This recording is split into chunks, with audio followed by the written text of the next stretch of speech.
আসসালামু আলাইকুম গাইস, কেমন আছেন আপনারা সবাই? আপনাদের জন্য আমি আজকে চিংড়ি মাছের একটা ফ্রাই রেসিপি নিয়ে আসছি। প্রথম দেখুন, চিংড়ি মাছটা সুন্দর করে ছিললা, আমি একটা পুরোটা ছিললা তারপরে কাটটা নিছি।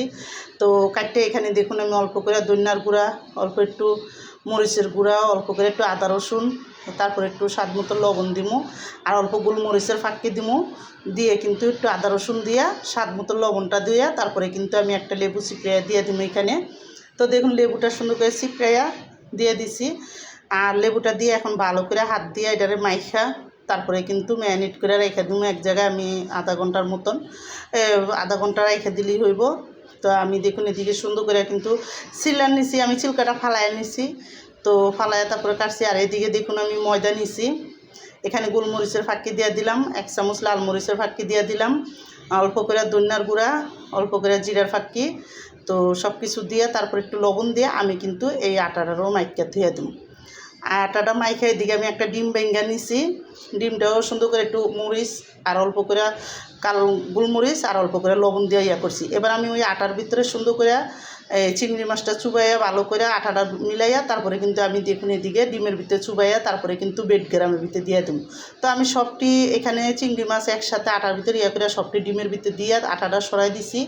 আর ওদিকে আমি কড়া কাঠি নিয়ে তারপরে আমি এই কাঠিটা সুন্দর করে চিংড়ি মাছের ভিতরে ঢুকাই দেবো, তাহলে কি চিংড়ি মাছটা বেঁকা হইব না, সোজা থাকবে এই জন্য। তো দেখুন এদিকে চিংড়ি মাছের ভিতরে কাঠিটা ঢুকাইয়া তারপরে কিন্তু আমি করবো। তো আমার কাঠিটা একটু ছোটো হয়ে গেছে, বড় কাঠি ছিল না এই জন্য। তো তাও দিয়ে দিছি যাতে চিংড়ি মাছটা না হয় এই জন্য।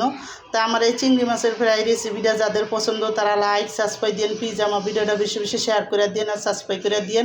আর এইভাবে চিংড়ি মাছ ফ্রাই করে দেখেন অনেকই মজা লাগে। তো দেখুন এদিকে কিন্তু আমি ওডিও আমার সুন্দর করে ডিমের ভিতরে চুবানো আছে। আর এটি আমি বেড গ্রামের ভিতরে দিয়ে এরকম করে বেড গ্রাম বইরা বইরা আমি একটা সাইডে রেখে দিলাম।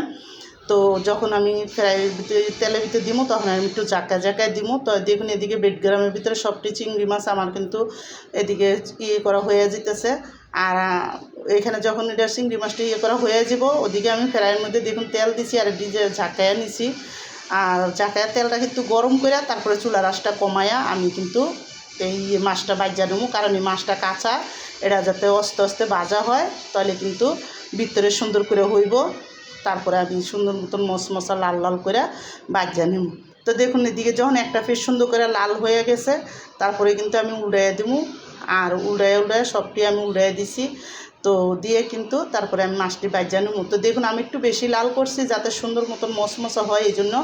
আর এদিকে দেখুন আমার কিন্তু সুন্দর করে যে চিংড়ি মাছটি হয়ে গেছে ভাজা আমি সব উড়াই দিব। বাদ বাইরেও হয়ে গেলে এখন দেখুন আমার বানান শেষ রেখে দিলাম।